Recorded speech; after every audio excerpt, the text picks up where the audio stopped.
yookaan waatsaappii irratti furmaata namoonni hedduun itti rakkatanii akkasumas yeroo hedduudhaaf furmaanni dhaabamee ture har'a furmaata akka ajaa'ibaatti dabale dhufe namoonni waatsaappii fayyadamtan hin jirtan yeroo ammaa kana namoonni hedduun waatsaappii gubbaatti barnootaa fi akkasumas gareelee garaagaraa of harkaa qabaa.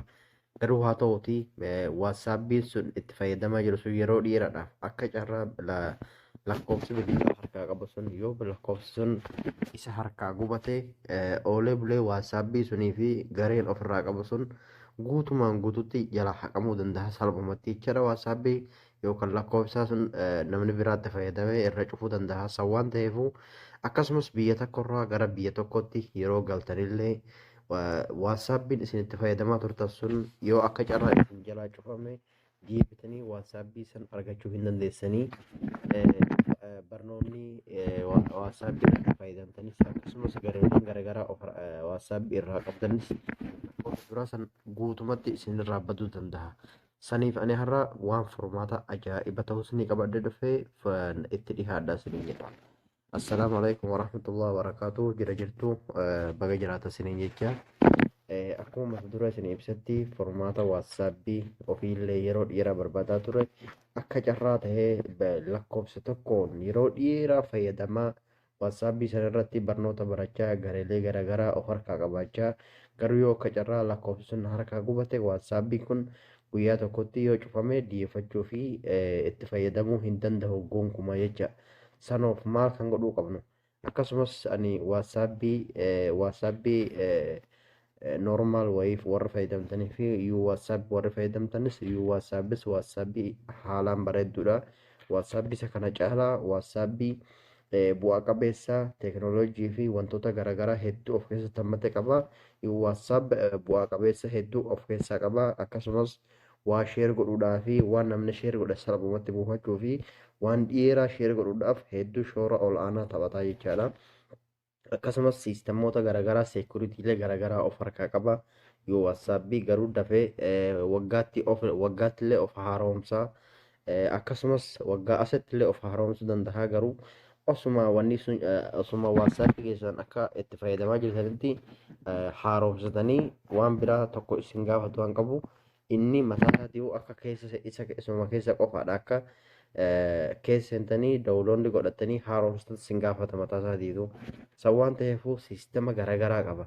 Wanni har'a isinii qabadhe dhufe akkamitti waatsaappii tokko osoo itti fayyadamaa jirru waatsaappii sanarra yoo waatsaappiin biraa kan nu jalaa gubatu ta'e lakkoofsi sun kan nu jalaa gubatu ta'e salphumatti lakkoofsa biraa ittiin nuyi of harkaa qabnu san itti galfachuu dandeenya osoo gareen nu jalaa hin batin lakkoofsi namaa wantoonni garaagaraa nu jalaa osoo hin batin akkamitti lakkoofsa keenya itti galfannee waatsaappiin keenya duraan fayyadamaa jiru sun akkasumatti akka nu ta'u akkamitti godhuu qabna kan jedhu na faana tura.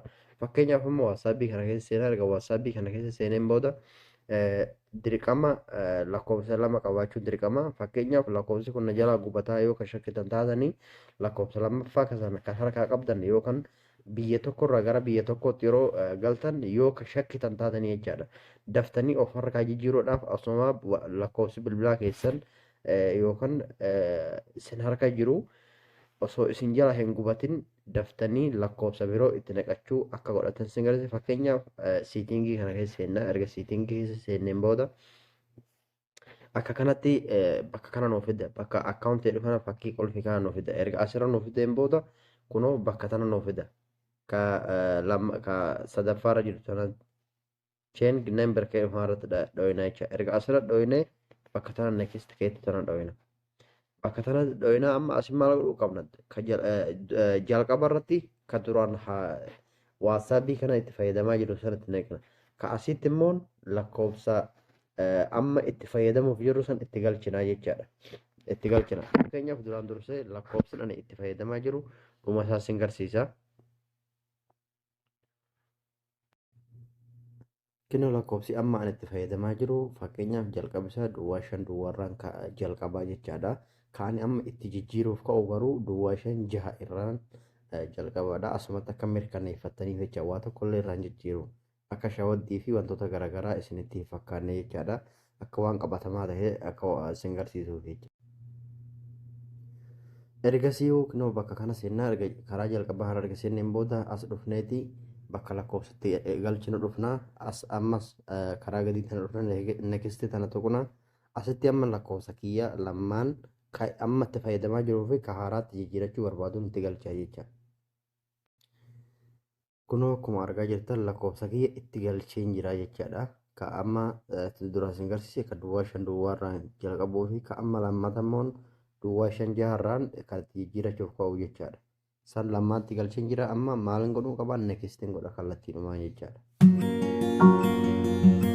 Nama akkanatti lakkoofsa kiyya lamaanuu wal dura duubaan wal cinaa darsee naaf fideera ammas doontaan itti fufsi.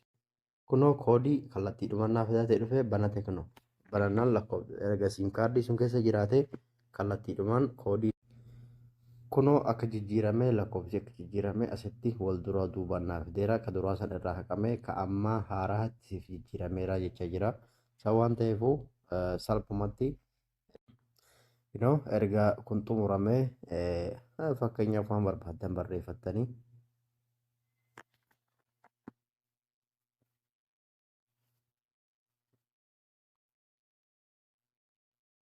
uummata koo barreessetti galfadhe waatsaappii kiyya ka duraan qabu san kunoo akka ajaa'ibaatti akkasumas waatsaappii kiyya duraan itti fayyadamaa jiru san kallattiidhumaan naa deebi'ee barreeffamii guutumatti akkaataadhumaan amma duraan itti fayyadamaa ture sun naa deebi'ee mee jalqaba keessa seenee sin garsiisaa siitiin keessa seeneeti.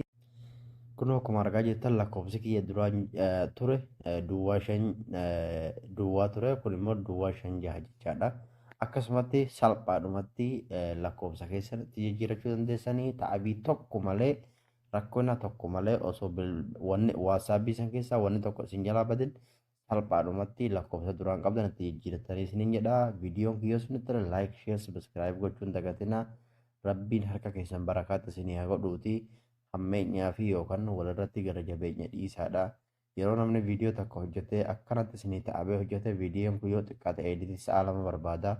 Akkasumas viidiyoo kanallee kan hojjechaa jirru akka ijoolleen keenya itti fayyadaman akkatti wal jajjabeessan akkasumas wantoota garaagaraa irraa akka of eegan wantoonni ani amma sin garsiisu kun yoo dheeqxanii bakka bilbila 5 dheeqxan riyaala 50 sin gaafatan yoo kunoo sanii ol sin gaafachuu danda'anii akkasumas wantoonni asirratti irra deebi'ee isiniif hojjechaa jiru namni akka of eeggatu bilbila kana keessa bilbilli amma yeroo ammaa kana hedduu khaxara yoo isin ittiin beekne hedduu gaaga'ama guddaa keessatti nama darbaa bilbila keessan ni beektan warroonni keessattuu bilbila keessan karaa araba kennatanii arabii mahalli isinii geessa isinii tolchiisu iimeelaa fi paaswoordii sawaaqni mahallii fidee ogeessa isiniif banuuf akkasumas namoota ofii waa itti fayyadamuu hin beekne garuu viidiyoon kun isin fayyada. Ana caalaa parsantii 99 isin fayyada viidiyoon ani amma hojjechaa jiru kun na jala sabiskiraayib gochuun ana yoo anaaf jibbaa qabaattan faayidaa mataa keessaniitiif jedha. Sabiskiraayib godhaa laayikii godhaa akka namoota bira ga'u godhaa viidiyoo kana daawwadhaa irraa itti fayyadamaan dhaamsa kiyya nagaan haa tura.